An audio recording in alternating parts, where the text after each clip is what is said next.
بسم اللہ الرحمن الرحیم۔ السلام علیکم۔ میں دبئی میں مزدور تھا۔ ایک دن کفیل کی بیوی میرے پاس اپنی امانت رکھوا کر گئی۔ کچھ دن بعد مجھے نوکری سے نکال دیا گیا تو میں پریشانی میں وہ امانت اپنے ساتھ لے آیا اور پھلوں کی ریڑھی سے اپنا کام شروع کیا۔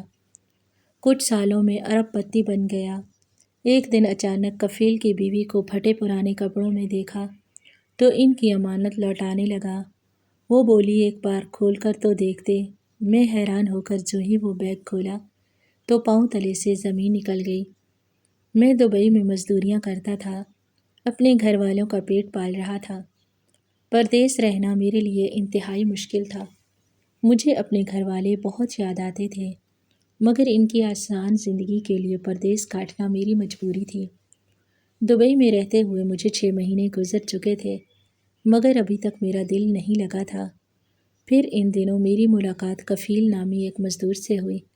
وہ بھی پاکستانی تھا اور میری طرح یہاں محنت مزدوری کرنے آیا تھا، مگر اس کا حال مجھ سے مختلف تھا۔ وہ اپنی بیوی کے ساتھ ہی دبئی آیا تھا اور اب ایک گھر لے کر بہت سکون کی زندگی گزار رہا تھا۔ اس کی زندگی کا احوال سن کر مجھے بڑی حیرانی ہوئی تھی۔ وہ میری طرح مزدور تھا، مگر وہ اور اس کی بیوی بہت اچھی زندگی گزار رہے تھے۔ حالانکہ دبئی جیسے مہنگے ملک میں رہ کر ایسی زندگی گزارنا ہم جیسے مزدوروں کے بس کی بات نہیں تھی، مگر کفیل اور اس کی بیوی خوشحالی کی زندگی جی رہے تھے۔ مجھے حیرانی تو بہت ہوئی، مگر میں نے کچھ نہیں کہا۔ وہ میرا بہت اچھا دوست بن گیا اور اکثر مجھے اپنے گھر دعوت پر بلا لیتا۔ میں بھی اپنوں کا اور گھر کا ترسا ہوا آدمی تھا، اس لیے ان کے گھر چلا جاتا تھا۔ گھر جا کے مجھے بہت اچھا محسوس ہوتا۔ وہ دونوں میرا بہت خیال رکھتے تھے۔ ایک روز جب میں مزدوری کر رہا تھا تو کفیل کی بیوی میرے پاس آئی۔ وہ جلدی میں تھی، مجھے کہنے لگی کہ ہمیں کہیں جانا ہے۔ میں اپنی امانت آپ کے پاس رکھوانے آئی ہوں، جب تک میں واپس نہیں آ جاتی آپ میرے سامان کی رکھوالی کرنا، واپس آتے ہی آپ سے لے لوں گی۔ میں چونکہ اپنے کام میں بہت ایماندار تھا، میری ایمانداری سے سبھی واقف تھے، اس لیے کفیل کی بیوی بھی اپنا قیمتی سامان لے کر میرے پاس آئی تھی۔ میں نے اسے وعدہ کر لیا کہ میں اس کے سامان کی حفاظت کروں گا۔ وہ کالے رنگ کی تھیلی اپنے پاس سنبھال لی۔ کفیل کی بیوی مطمئن ہو کر چلی گئی۔ پھر کچھ روز گزرے تو اچانک ہی کمپنی کے مالک نے مزدوروں کو ان کے کام سے نکالنا شروع کر دیا۔ میری بدنصیبی کہ میں بھی اسی لسٹ میں شامل تھا۔ اچانک مزدوری چلے جانے سے میں بہت پریشان تھا اور اسی پریشانی میں مجھے پاکستان واپس آنا پڑا۔ اس دوران میں بالکل بھول گیا کہ کفیل کی بیوی نے میرے پاس امانت رکھوائی تھی جو مجھے ان کو واپس لوٹانی تھی۔ پاکستان واپس آ جانے کے بعد مجھ پر بہت مشکل وقت شروع ہو گیا تھا۔ پھر جیسے تیسے میں نے پھلوں کی ریڑھی لگائی، دن رات اس پر محنت کرنی شروع کر دی۔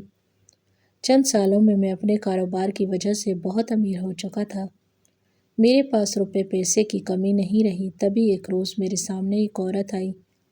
وہ عورت کئی روز سے بھوکی تھی، مجھ سے منت کرنے لگی کہ میں اسے کھانے کے لیے کچھ دے دوں۔ مجھے وہ عورت جانی پہچانی لگی۔ ذرا غور کیا تو یہ دیکھ کر میری حیرت کی انتہا نہ رہی، کیونکہ وہ کفیل کی بیوی تھی جس نے پھٹے پرانے کپڑے پہن رکھے تھے اور بہت بدحالی کا شکار تھی۔ اسے اپنے سامنے دیکھ کر مجھے ایک دم سے اس کی امانت یاد آئی، تو میں اسے اپنے ساتھ گھر لے گیا اور اسے اس کی امانت لوٹائی۔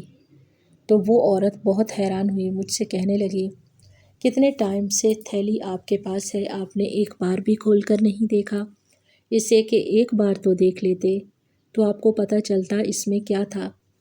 میں اس عورت کی بات سن کر حیران ہوا اور بے اختیار اس کے سامنے وہ تھیلی کھولی تو یہ دیکھ کر میرے پیروں تلے سے زمین نکل گئی، کیونکہ اس تھیلی میں پاکستان کے دیگر کئی نوجوانوں کی طرح میں بھی پاکستان میں گزارے کی نوکری کر کے اپنی زندگی گزار رہا تھا۔ پھر اماں نے میری شادی کر دی۔ میری بیوی بظاہر تو بہت اچھی تھی، مگر دوسری عورتوں کی طرح اسے اچھی زندگی گزارنے کی بہت خواہش تھی اور اپنی اس خواہش پر اکتفا کرنا اس کے بس کی بات نہیں تھی۔ صبر کرنا اس عورت کی سرگزشت میں شامل نہیں تھا۔ نہ ہی وہ گزارے کی زندگی کے فحاشواری کا معاملہ اپنانے کے لیے تیار تھی۔ اپنے سے اونچے گھرانوں کی عورتوں کو جب اچھی زندگی گزارتا دیکھتی تو مچل جاتی کہ مجھے بھی ویسا ہی کپڑا جوتی اور ویسا ہی ٹھاٹ پاٹ چاہیے، جبکہ اس کی خواہشات پورے کرنا میرے بس کا کام نہیں تھا۔ پھر انہی دنوں میرے بیٹے کی پیدائش ہوئی، گھر کا گزارا مزید مشکل ہو گیا۔ حالات کی تنگی نے میری بیوی کو بد مزاج اور چڑچڑا بنا دیا۔ وہ بار بار مجھ سے لڑائی کرتی، نہ صرف مجھ سے بلکہ میرے بڑے بھائی اور بھابھی سے بھی خوب بدتمیزی کرتی، جس کی وجہ سے میرے بھائی بھابھی مجھ سے دور ہو گئے تھے۔ میں گھر کے حالات سے بہت پریشان تھا، اپنی بیوی کو بہت بار سمجھایا کہ وہ اپنی چادر کے حساب سے پاؤں پھیلائے، مگر وہ الٹا مجھے ہی تانے دیتی، رونے بیٹھ جاتی۔ پھر انہی دنوں میری ملاقات اپنے ایک پرانے دوست سے ہوئی۔ وہ دبئی میں مزدوریاں کرتا تھا، اس کی تنخواہ اچھی خاصی تھی۔ میرے حالات سن کر اس نے مجھے کہا، تم کیوں خواہ مخواہ خود کو ایسی ضلالت بھری زندگی گزارنے پر مجبور کیے ہوئے ہو؟ میری مانو تو میرے ساتھ دبئی چلو، تم یہاں بھی تو ایسے ہی دھکے کھاتے ہو، اگر یہی دھکے وہاں پر کھا لیں تو کم از کم ہمارے گھر والوں کا گزارا اچھے سے ہو جائے گا۔ اپنی بیوی کو سمجھانا چھوڑ دو، یہ عورتیں مردوں کا احساس نہیں کرتی، انہیں تو بس اچھی زندگی کی چاہت ہوتی ہے، اپنی خواہشات کو پورا کرنے کے لیے وہ مردوں کا جینا حرام کر دیتی ہیں۔ تم بچے والے ہو، اب اس عورت کو چھوڑ نہیں سکتے، لہٰذا بہتر یہ ہوگا کہ پردیس کی زندگی اپنانے کی سوچو، کم سے کم تمہاری بیوی کے لڑائی جھگڑے تو ختم ہوں گے، ورنہ کوئی بعید نہیں کہ 4 دن بعد وہ تمہیں چھوڑ کر ہی چلی جائے۔ اپنے دوست کی بات سن کر میرے رونگٹے کھڑے ہو گئے تھے۔ جو بھی ہو، میں کسی صورت بھی یہ نہیں چاہتا تھا کہ میری بیوی بچے کے ساتھ اپنے میکے چلی جائے اور میں ساری زندگی کے لیے اس کی صورت کو بھی ترستا رہ جاؤں۔ اپنے دوست کا مشورہ میرے دل کو لگا اور میں نے اس کے ساتھ دبئی جانے کی تیاری کر لی۔ میرے دبئی جانے کا سن کر میری بیوی بہت خوش ہوئی تھی، اس کے دن پھرنے والے تھے۔ اس نے ایک بار بھی میرے جانے کا سن کر اداسی محسوس نہیں کی تھی۔ مجھے دکھ تو ہوا مگر خاموش رہا۔ دیکھا جائے تو وہ بھی حق پر تھی، اچھی زندگی گزارنے کی خواہش بھلا کس سے نہیں ہوتی۔ ہر عورت کا ظرف ایک جیسا نہیں ہوتا جو یہ کہے کہ کیسی بھی زندگی گزار لوں گی، بس مرد پردیس کے دھکے نہ کھائے، بلکہ وہ تو چاہتی تھی کہ میں ہر حال میں اسے اچھی زندگی دوں۔ دبئی جانے کے لیے ویزے کے پیسے چاہیے تھے جو میرے پاس نہیں تھے، اور تب پہلی بار میری بیوی نے فراغ دلی کا مظاہرہ کرتے ہوئے اپنے زیورات اٹھا کر بیچ دیے اور مجھے کہنے لگی، ابھی تمہارا دبئی جانا بہت ضروری ہے، جب تم پیسے کمانے لگ جاؤ گے تو میں اپنا زیور پھر سے بنا لوں گی۔ اپنی بیوی کی مہربانی سے میرے پاس دبئی جانے کا بھی بندوبست ہو گیا۔ میں دبئی پہنچ کر وہاں محنت مزدوری کرنے لگا۔ میرا مالک بہت امیر اور اچھا انسان تھا، وہ مجھے اچھی خاصی اجرت دیتا، جس سے میرے بیوی بچے بہت عیش کی زندگی گزارنے لگے تھے۔ ان کی اچھی زندگی کے لیے میں پردیس کی زندگی گزارنے پر مجبور ہو چکا تھا، جبکہ میرا دبئی میں بالکل بھی دل نہیں لگ رہا تھا۔ مجھے اپنے بیوی بچے گھر والے بہت یاد آتے تھے۔ چند ہی دنوں میں اتنا گھبرا گیا کہ دل کرتا سب کچھ چھوڑ کر واپس چلا جاؤں، مگر اب ایسا کرنا میرے بس کی بات نہیں تھی۔ اچھی زندگی کی چاہ میں میری بیوی اپنا زیور بھی داؤ پر لگا چکی تھی، اب ایسے خالی ہاتھ واپس لوٹ جانا تو یقیناً وہ مجھے چھوڑ کر چلی جاتی، لہٰذا مجھے اپنی خواہشات کا گلا گھونٹنا پڑا۔ انہی دنوں میں میری ملاقات ایک آدمی سے ہوئی جس کا نام کفیل تھا، وہ بھی پاکستان سے آیا تھا اور میری طرح مزدوریاں کرتا تھا۔ کفیل نے کچھ ہی وقت میں اپنے پاس اپنی بیوی کو بھی بلوا لیا۔ میری اس کے ساتھ اچھی خاصی دوستی ہو گئی۔ وہ میرے لیے صابر شاکر مرد نہیں تھا میری طرح، بلکہ بہت اونچے اونچے خواب تھے اس کے، اور زیادہ حیرانگی کی بات یہ تھی کہ جیسی وہ باتیں کرتا تھا اس کی بیوی بالکل ویسی ہی زندگی گزار رہے تھے۔ حالانکہ وہ معمولی سا مزدور تھا، مگر ان دونوں میاں بیوی کے کپڑے بہت اچھے ہوتے، ان کے ہاں وافر مقدار میں کھانے پکتے، دوستی ہونے کی وجہ سے وہ مجھے بھی اپنے گھر کے کھانے پر بلاتے تھے۔ یہ سب دیکھ کر میں بہت حیران ہوتا، مگر چونکہ یہ میرا مسئلہ نہیں تھا، اس لیے ان کی ذاتی زندگی میں دخل اندازی کرنا مجھے اچھا نہیں لگا تھا۔ وہ میری عزت کرتے تھے اور باہر کے ملک رہ کر بھی مجھے ایک گھر کا سکون ملا ہوا تھا، تو میرے لیے اتنا ہی کافی تھا۔ کفیل میرے ساتھ بالکل بھائیوں کی طرح برتاؤ کرتا تھا۔ میرا جب بھی دل کرتا میں ان کے گھر چلا جاتا، اس وجہ سے میں بہت زیادہ اداس اور پریشان ہونے سے بچ گیا۔ البتہ اس کی بیوی مجھے بہت عجیب لگتی تھی، نہ جانے ایسا کیا تھا اس میں کہ جب بھی اس کی طرف دیکھتا مجھے ایسا محسوس ہوتا جیسے وہ عورت اپنے اندر بہت سے راز چھپائے ہوئے ہے۔ مجھے اس کی حرکات و سکنات بہت عجیب لگتی تھی، مگر میں اس کے بارے میں زیادہ کچھ نہیں کہہ سکتا تھا۔ ہو سکتا تھا کہ یہ میرا وہم ہو۔ ایک روز جب میں اپنے کام پر کھڑا مزدوری کر رہا تھا تو کفیل کی بیوی میرے پاس آئی۔ مجھے وہ کچھ بوکھلائی ہوئی اور بہت جلدی میں لگی تھی۔ اس نے خود کو سیاہ برقعے میں چھپایا ہوا تھا۔ اس چادر میں لپٹا دیکھ کر میں بہت حیران ہوا، کیونکہ وہ بہت ماڈرن اور آزاد خیال عورت تھی، کبھی بھی چادر یا برقع اوڑھنے کی زحمت نہیں کرتی تھی، مگر آج سر سے پیر تک چھپی ہوئی تھی۔ وہ ادھر ادھر دیکھتے ہوئے میرے پاس آئی، تھوڑا گھبراتے ہوئے لہجے میں بولی، احسان بھائی، مجھے آپ کی تھوڑی سی مدد چاہیے، امید ہے آپ انکار نہیں کریں گے۔ اس کی بات سن کر میں فوراً اس کی طرف متوجہ ہوا اور کہا، جی بہن بولیں، کیا بات ہے؟ مجھ سے جتنا ہو سکے میں آپ کی مدد کروں گا، اور یہ میرا حق بھی بنتا تھا، کیونکہ وہ لوگ پردیس میں میرا بہت خیال رکھتے تھے، کبھی مجھے گھر کی کمی محسوس نہیں ہونے دی تھی۔ اب اگر انہیں مشکل پیش آن پڑی تھی تو میرا بھی فرض بنتا تھا کہ میں اس احسان کا بدلہ اتاروں جو مجھ پر وہ کرتے تھے۔ میری بات سن کر وہ بولی کہ ہمیں ایمرجنسی پیش آ گئی ہے، دبئی میں ہی کچھ دور ہمارے رشتہ دار رہتے ہیں، ہمیں ان کے ہاں جانا ہے، میرا کچھ قیمتی سامان ہے جو میں اپنے خالی گھر میں نہیں چھوڑ سکتی، اس لیے امانت کے طور پر آپ کے پاس رکھوانے آئی ہوں۔ جب ہم واپس لوٹیں گے تو آپ سے اپنا سامان لے لوں گی۔ مجھے پورا یقین ہے کہ آپ میری امانت کی حفاظت کریں گے۔ یہ کہتے ہوئے کفیل کی بیوی نے ایک کالے رنگ کی تھیلی میرے حوالے کی۔ مجھے وہ خاصی وزنی معلوم ہوئی تھی۔ میں نے یہی سمجھا کہ اس تھیلی میں اس عورت کا زیور ہوگا، دوسری عورتوں کی طرح اس کو بھی اپنا زیور ہر چیز سے زیادہ پیارا ہوگا، تبھی وہ میرے پاس رکھوانے آئی تھی، کیونکہ میں اپنا ہر کام بہت ایمانداری سے کرتا تھا، کبھی بھی کسی کے معاملات میں گھسنے کی کوشش نہیں کی، نہ ہی کوئی ہیر پھیر کرنے کی یا بے ایمانی سے کام چلانے کی کوشش کی تھی۔ میری ایمانداری سے وہاں پر موجود سبھی لوگ واقف تھے اور سبھی مجھ پر بہت اعتبار کرتے تھے۔ شاید اسی لیے کفیل کی بیوی نے اپنا قیمتی سامان کے لیے مجھے چنا تھا۔ میں نے اس سے وہ تھیلی لے لی اور کہا، آپ پریشان نہ ہوں، آپ کی امانت میرے پاس محفوظ رہے گی، اور جب آپ واپس آئیں گی تو یہ آپ کو بالکل اسی حالت میں ملے گی جس حالت میں آپ اسے میرے پاس چھوڑ کر جا رہی ہیں۔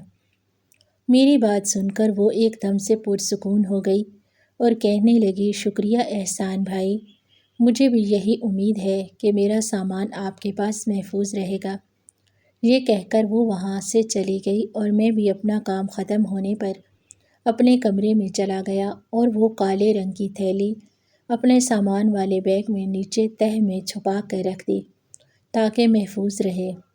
ایک ہفتہ گزر چکا تھا، مگر کفیل اور اس کی بیوی کا کوئی اتا پتہ نہیں تھا۔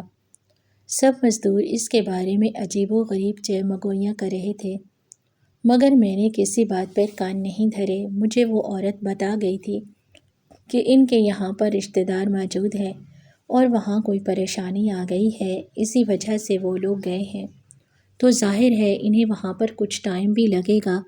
پھر اس سے پہلے کہ کفیل یا اس کی بیوی واپس آتے، میرے ساتھ ایک اندھوناک حادثہ پیش آیا جس نے میری زندگی بدل کر رکھ دی۔ جس بلڈنگ کی تعمیر میں مزدوری کرتا تھا، وہاں کے مالک کے ساتھ کسی نے دھوکہ کیا، اور دھوکہ کرنے والا کوئی پاکستانی تھا۔ اس وجہ سے مالک بہت غصے میں تھا اور اپنے تمام پاکستانیوں کو مزدوری سے فارغ کر رہا تھا۔ میری بد نصیبی کہ میں بھی اس لپیٹ میں آ گیا۔ اچانک مزدوری چھوٹ جانے پر میں بہت پریشان تھا، مجھے کچھ سمجھ نہیں آ رہی تھی۔ میں نے کوشش کی کہ مالک سے بات کروں، مگر وہ شدید غصے میں تھا اور کسی کی بھی بات سننے کے لیے تیار نہیں تھا۔ میں نے سوچا کہ یہیں پر ہی کہیں کوئی مزدوری تلاش کرتا ہوں پھر تب ایک روز مجھے مالک نے اپنے پاس بلایا اور کہنے لگا، احسان، ایک پاکستانی کے دھوکے کی وجہ سے مجھے کسی پر اعتبار نہیں رہا، مگر کیونکہ تم نے سارا وقت بہت ایمانداری سے کام کیا ہے، لہٰذا میں تم پر ایک احسان کرتا ہوں کہ تمہیں پولیس کے حوالے نہیں کروں گا اور نہ ہی تمہاری تفتیش ہوگی۔ تو بہتر ہوگا کہ تم فوراً پاکستان چلے جاؤ، کیونکہ باقی سب کو میں پولیس کی تحویل میں دینے والا ہوں۔ جب تک دھوکے باز ہاتھ نہیں آ جاتا میں کسی کو بھی معاف نہیں کروں گا۔ میرا بہت بڑا نقصان ہوا ہے اور میری نظر میں سبھی مشکوک ہیں۔ بس تمہارے ساتھ بھلائی کرنے کا میرا دل ہوا تو میں نے تمہیں بتا دیا۔ تم آج کل میں یہاں سے واپس چلے جاؤ اور یہاں کام ڈھونڈنے کی کوشش بھی مت کرنا۔ مالک کی بات سن کر میرے ہاتھ پیر پھول گئے۔ اس نے واقعی میرے ساتھ بھلائی کی تھی اور مجھے جیل کی ہوا کھانے سے بچا لیا تھا۔ میں نے پہلی فرصت میں اپنا سامان پیک کیا اور واپس پاکستان آ گیا۔ اس پریشانی میں میں بالکل بھول گیا کہ کفیل کی بیوی میرے پاس امانت رکھوا کے گئی تھی اور وہ امانت مجھے ان کو واپس لوٹانی تھی۔ اپنے کام سے نکالے جانے والی بات میں نے ابھی تک اپنے گھر والوں کو نہیں بتائی تھی۔ مجھے پتا تھا یہ بات سن کر میری بیوی فساد کھڑا کر لے گی اور وہ کسی صورت بھی نہیں چاہتی تھی کہ میں کام چھوڑ کر پاکستان واپس آؤں، مگر اب دبئی میں رکنا میرے لیے ممکن نہیں تھا۔ مجھے اپنے وطن واپس لوٹنا ہی تھا، اپنے گھر والوں سے ملنے کی خوشی تھی، تو ایک طرف مجھے یہ پریشانی کھائے جا رہی تھی کہ اپنی بیوی کو کس طرح مطمئن کروں گا۔ اسے خوش کرنے کے لیے میں نے اس کے لیے ڈھیر سارا سونے کا زیور بھی خرید رکھا تھا۔ مجھے تھوڑی سی امید تھی کہ شاید اتنا زیور اور کچھ اچھے جوڑے دیکھ کر وہ بہل جائے اور میری بات کا یقین کر لے۔ میں نے سوچ لیا تھا کہ پاکستان میں بھی ایسے ہی محنت مزدوری کر کے اپنی بیوی کے اخراجات پورے کروں گا تاکہ اسی کسی پریشانی کا سامنا نہ ہو اور وہ پھر سے میرے بیرون ملک جانے کی ضد نہ پالے۔ مگر ایسا کرنے کی نوبت ہی نہیں آئی تھی۔ مجھے اپنے سامنے اچانک پا کر وہ خوش تو ہوئی مگر حیران بھی بہت ہوئی۔ بے اختیار پوچھنے لگی، کیا بات ہے احسان، اتنے اچانک چھٹی لے کر واپس آ گئے؟ اپنے آنے کا بتایا ہی نہیں۔ ابھی تو تمہیں 1 سال مشکل سے ہوا تھا، جبکہ تم نے کہا تھا 3 سال بعد تمہیں چھٹی ملے گی، پھر اتنی جلدی واپس کیسے آ گئے؟ وہ اچھی خاصی مشکوک ہو چکی تھی اور میں جو بظاہر خود کو بہت مضبوط بنائے ہوئے تھا ایک دم سے گھبرا گیا۔ پھر ہمت کر کے بولا، سوچا تو میں نے بھی یہی تھا کہ 3 سال بعد پاکستان آؤں گا، مگر کیا کروں، نصیب بھی ایسا ہے۔ جس کے پاس کام کرتا تھا وہاں پر کسی نے دھوکہ دیا اور مالک کو بہت بڑا نقصان ہوا ہے۔ اس نے ہم سب مزدوروں کو مزدوری سے نکال کر پاکستان بھیج دیا۔ میں نے کوشش کی تھی کہ وہیں پر رہ کر کوئی کام ڈھونڈ لوں، مگر پاکستان کے کسی بھی مزدور کو وہاں پر رکنے کی اجازت نہیں تھی، لہٰذا میں واپس آ گیا۔ مگر تم فکر نہیں کرو، میں یہاں پر اتنی ہی کمائی والا کوئی کام ڈھونڈ لوں گا، تمہیں پریشانی نہیں ہوگی۔ میں نے بیوی کو تسلی دینے کی کوشش کی، جبکہ میرے دل پر ڈھیروں بوجھ آن گرا تھا۔ نہ جانے کیسے عورت اللہ نے میرے نصیب میں لکھ دی تھی، جس کو میری بالکل بھی پرواہ نہیں تھی۔ اس وقت بھی میری بات سن کر وہ دل تھام کر بیٹھ گئی اور واویلا کرنے لگی، منہ پھلا لیا۔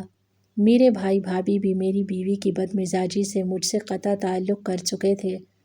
مجھے بہت دکھ ہوا، مگر اب میرے پاس وقت نہیں تھا کہ میں اپنے بھائی بھابھی کو مناتا یا بیوی کو سمجھانے کی کوشش کرتا۔ فی الحال تو مجھے ہاتھ پیر مار کر کوئی اچھا کام ڈھونڈنا تھا، مگر بہت کوششوں کے بعد بھی مجھے کوئی کام نہیں ملا اور میری بیوی کا پیمانہ لبریز ہو گیا۔ ایک دن اپنی ماں کے سکھانے پر میری بیوی میرے دونوں بچوں کو میرے پاس چھوڑ کر میکے چلی گئی اور کہنے لگی، اب میں تب ہی واپس آؤں گی جب تمہیں ڈھنگ کی کوئی نوکری ملے گی، ورنہ بھول جاؤ اور اپنے بچے بھی خود ہی پالو۔ میں نے ان کی ذمہ داری اٹھانے کا ٹھیکہ نہیں لے رکھا۔ مجھے اپنی بیوی سے اس سنگ دلی کی امید نہیں تھی۔ اپنی من پسند زندگی کی خاطر وہ ہر حد پار کرنے کو تیار تھی۔ اسے اپنے بچوں کی بھی پرواہ نہیں تھی، جو بہت معصوم تھے اور ماں کے بغیر نہیں رہ سکتے تھے۔ میں نے اپنی بیوی کو بہت سمجھایا، مگر اس نے میری ایک نہیں سنی اور بچوں کو روتا دھوتا چھوڑ کر میکے چلی گئی اور مجھ سے رابطہ بھی ختم کر لیا۔ تب مجھے بھی اپنی بیوی پر بہت غصہ آیا اور میں نے اس کو طلاق دے دی۔ ایسی عورت کو اپنے ساتھ باندھے رکھنے کا میرا دل نہیں کیا، جو مشکل وقت میں میرا ساتھ دینے کی بجائے مجھے چھوڑ گئی اور بچوں کو بھی تکلیف میں ڈالا۔ اپنی بیوی کے چلے جانے کے بعد کئی دن تک میں اپنے معصوم بچوں کو ماں کے لیے روتا بلکتا دیکھتا رہا۔ میں نے ان کو سنبھالنے کی بہت کوشش کی، مگر وہ ماں کے عادی تھے۔ اس کی جدائی میں بیمار پڑ گئے۔ اپنے بچوں کی پریشانی میں کام ڈھونڈنے کے قابل بھی نہیں رہا تھا۔ میں نے اپنے بھائی بھابھی کو منایا اور اپنی بھابھی سے گزارش کی کہ وہ میرے بیٹوں کو سنبھال لے۔ میری پیشکش پر میری بھابھی خوشی سے پھولے نہیں سما رہی تھی۔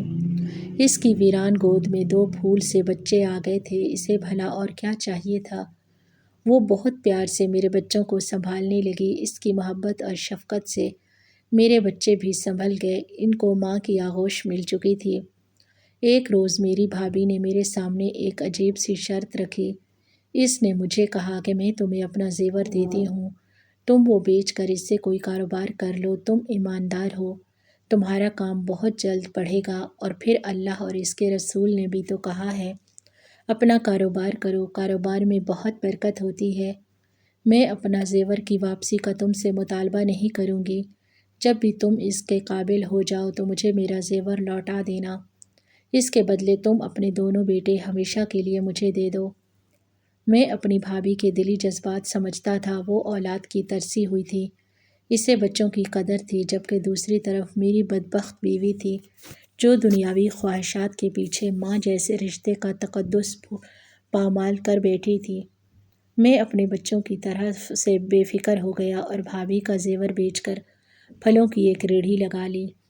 میں بہت دل لگا کر محنت کر رہا تھا۔ میں نے اپنے دماغ میں یہ بات بٹھا لی تھی کہ ہر صورت مجھے اپنی بھابھی کا زیور لوٹانا ہے اور خود کو بھی اس قابل بنانا ہے کہ کسی کی محتاجی باقی نہ رہے۔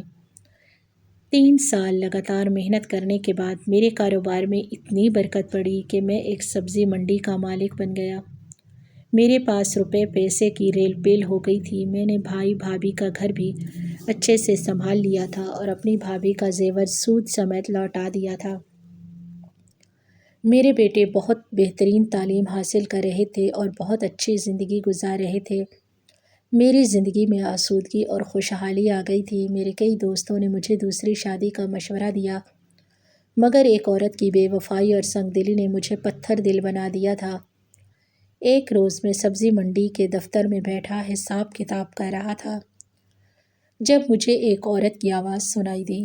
وہ میرے ورکر سے منت کر رہی تھی کہ اسے کھانے کے لیے کچھ فروٹ دیں۔ وہ کئی روز سے بھوکی تھی۔ میں غریبوں کی بہت مدد کرتا تھا کیونکہ میں نے بھی بہت مشکل وقت کاٹا تھا، لہٰذا اس عورت کی آواز سن کر میں دفتر سے باہر نکلا اور اس کو دیکھا تو وہ مجھے کچھ جانی پہچانی سی لگی۔ جب غور کیا تو دیکھ کر میرے ہوش اڑ گئے۔ وہ کفیل کی بیوی تھی، اتنی انتہائی پھٹے پرانے کپڑے اور بوسیدہ حالت میں کھڑی تھی۔ اسے دیکھ کر مجھے یاد آیا کہ اس کی امانت میرے پاس تھی۔ میں بے اختیار اس کی طرف گیا اور اسے پکارا، آپ یہاں کیسے اور اس حالت میں؟ مجھے پہچانا؟ میں احسان ہوں، آپ نے اپنی امانت میرے پاس رکھوائی تھی جو ابھی تک محفوظ ہے۔ اچانک کام سے نکالے جانے کی وجہ سے مجھے پاکستان آنا پڑا اور میں آپ کی امانت آپ کو لوٹا نہیں سکا۔ آپ میرے ساتھ گھر چلیں، مجھے اپنے بارے میں بھی بتائیں اور اپنی وہ امانت بھی لے لیں۔ میری بات سن کر وہ عورت بہت حیران ہوئی، کتنی دیر تک بے یقینی سے میرا منہ دیکھتی رہی اور کچھ بولنے کی حالت میں بھی نہیں تھی۔ پھر میں اسے گھر لے گیا، اسے کھانا کھلایا۔ میں اس کی حالت جاننے کے لیے بے چین ہو رہا تھا۔ پھر اس نے مجھے کہا کہ میں حیران ہوں، آپ نے ابھی تک وہ تھیلی نہیں کھولی، آپ کو وہ تھیلی ایک بار کھول کر دیکھ لینی چاہیے تھی۔ میں اس کی بات پہ حیران ہوا۔ وہ تھیلی لا کر اس عورت کے سامنے کھولی تو یہ دیکھ کر حیران رہ گیا۔ اس میں انتہائی بیش قیمتی زیورات تھے جو کسی بادشاہ کے محل سے چرائے ہوئے لگتے تھے۔ میں نے سوالیہ نظروں سے اس عورت کی طرف دیکھا تو وہ نظر چراتے ہوئے بولی، میں انتہائی غریب لڑکی تھی، جب میری شادی کفیل سے ہوئی، اچھی زندگی گزارنے کی مجھے شدید خواہش تھی۔ پھر انہی دنوں کفیل کو دبئی میں نوکری مل گئی اور وہ چلا گیا۔ میں نے بھی ادھر ادھر سے پیسے ادھار پکڑے اور کفیل کے پیچھے دبئی کی راہ لی۔ دبئی میں جا کر میں نے لوگوں کے گھروں میں کام کرنا شروع کر دیا تھا، جس کی مجھے اجرت ملتی تھی۔ کفیل لاپرواہ انسان تھا، اس نے کبھی بھی یہ جاننے کی کوشش نہیں کی کہ ایک ملازم کی اجرت اتنی اچھی کیسے ہو سکتی تھی، کیونکہ جب سے میں نے نوکری شروع کی تھی ہمارے وارے نیارے ہو گئے تھے، گھر میں پیسہ آنے لگا تھا اور ہمارے دن پھر گئے۔ پھر میری طرح وہ بھی اچھی زندگی کا خواہش مند تھا، لہٰذا کچھ کبھی یہ نہیں جان سکا کہ میں لوگوں کے گھروں میں کام کے بہانے ان کے قیمتی اور ایسے زیورات چراتی تھی جو انہوں نے کئی وقت سے اپنے لاکر میں بند رکھے ہوتے تھے اور اسے دوبارہ اٹھانے کی زحمت نہیں کرتے تھے۔ مجھے یقین ہوتا تھا کہ وہ لوگ اتنے امیر ہیں کہ زیورات کی طرف ایک عرصہ تک نہیں دیکھیں گے، اور جب ان کو زیور کی ضرورت پڑے گی تو تب تک زیور چوری ہوئے اتنا وقت گزر چکا ہوگا کہ انہیں مجھ پر شک نہیں ہوگا۔ میں اپنا چوری کا کام بہت صفائی سے کر رہی تھی۔ ایک روز میری مالکن مجھے اپنے ساتھ ایک فنکشن میں لے گئی جو بہت بڑے پیمانے پر ہو رہا تھا، اور وہاں پر ملازمین کی اشد ضرورت تھی، کیونکہ میں کھانا بنانے میں بہت ماہر تھی۔ اس لیے میری مالکن نے مجھے وہاں بھیجا۔ وہ بہت عالی شان محل جیسا تھا۔ اس گھر کی مالکن عورت بے تحاشا امیر تھی۔ اس کے گھر میں زیورات کی بے حد تعداد تھی۔ طبی کمال ہوشیاری سے صفائی اور دیگر کام کرتے ہوئے میں نے اس عورت کے بیش قیمتی ہار چرا لیا اور واپس آ گئی۔ مجھے تو لگا تھا کہ باقی عورتوں کی طرح وہ بھی لاپرواہ ہوگی اور اسے بالکل پتہ نہیں چلے گا کہ اس کا ایک ہار غائب ہو چکا ہے، مگر ایسا نہیں تھا۔ شاید وہ ہار انتہائی قیمتی تھا، جس کی اسے فوراً خبر ہو گئی اور اس نے اس ہار کی تلاش شروع کرا دی۔ میں یہ سن کر بہت گھبرا گئی تھی، مجھے اپنی جان خطرے میں پڑتی محسوس ہوئی۔ تبھی میں نے ہار ہتھیلی میں بند کر کے آپ کے حوالے کر دیا۔ اگر مالکن مجھے بلوا بھی لیتی تو میرے پاس سے وہ ہار نہیں نکلنا تھا، اور کسی کو خواب بھی نہیں آتا کہ ہار آپ کے پاس ہے۔ پھر میں کفیل کے ساتھ گھومنے پھرنے کے بہانے وہاں سے دور چلی گئی، مگر اس عورت کے ہاتھ بہت لمبے تھے۔ وہ بہت جلد مجھ تک پہنچ گئی اور مجھے پولیس کے حوالے کر دیا۔ میری تفتیش شروع ہوئی، مگر چونکہ وہ ہار میرے پاس نہیں تھا، اس لیے میں بے گناہ ثابت ہوئی اور کچھ دن جیل میں رہ کر رہا ہو گئی۔ تب تک کفیل مجھ سے بدظن ہو چکا تھا، اسے لگا وہ خراب عورت کے ساتھ رہ رہا ہے۔ اس نے اسے طلاق دے دی اور خود نہ جانے کدھر چلا گیا۔ جبکہ جیل میں چند دن گزار کر میری عقل ٹھکانے لگ چکی تھی، مجھے اپنے گناہوں اور کوتاہیوں کا احساس ہو چکا تھا۔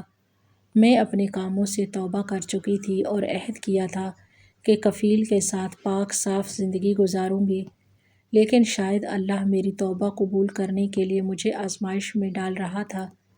تبھی کفیل نے مجھے صفائی کا موقع دیے بغیر چھوڑ دیا۔ پھر میں نے جیسے تیسے محنت مزدوری کر کے پیسے برابر کیے اور پاکستان آ گئی۔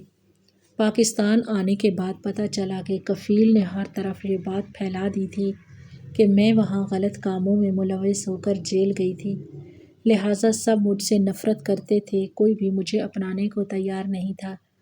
میرے گھر والوں نے بھی مجھ سے منہ موڑ لیا، تو تب سے اب تک میں بھیک مانگ کر اپنا گزارا کر رہی ہوں اور اللہ سے اپنے گناہوں کی معافی بھی مانگتی ہوں۔ مجھے تو یہی لگا تھا کہ اب تک آپ نے یہ ہار بیچ کر اپنی زندگی اچھی کر لی ہوگی، مگر مجھے شاید شدید حیرانی ہوئی کہ آپ نے ایک بار بھی اس تھیلی کو نہیں کھولا۔ واقعی آپ بہت ایماندار انسان ہیں۔ وہ عورت اپنی کہانی سنا کر خاموش ہو گئی، جبکہ میں زلزلوں کی زد میں تھا۔ اللہ نے مجھے کتنی بڑی آزمائش سے بچایا تھا۔ اگر میں وہ تھیلی کھول لیتا تو یقیناً میرے اندر لالچ جاگ سکتا تھا۔ میں نے اللہ کا لاکھ لاکھ شکر ادا کیا کہ میں نے اس تھیلی کو آج تک ہاتھ تک نہیں لگایا تھا۔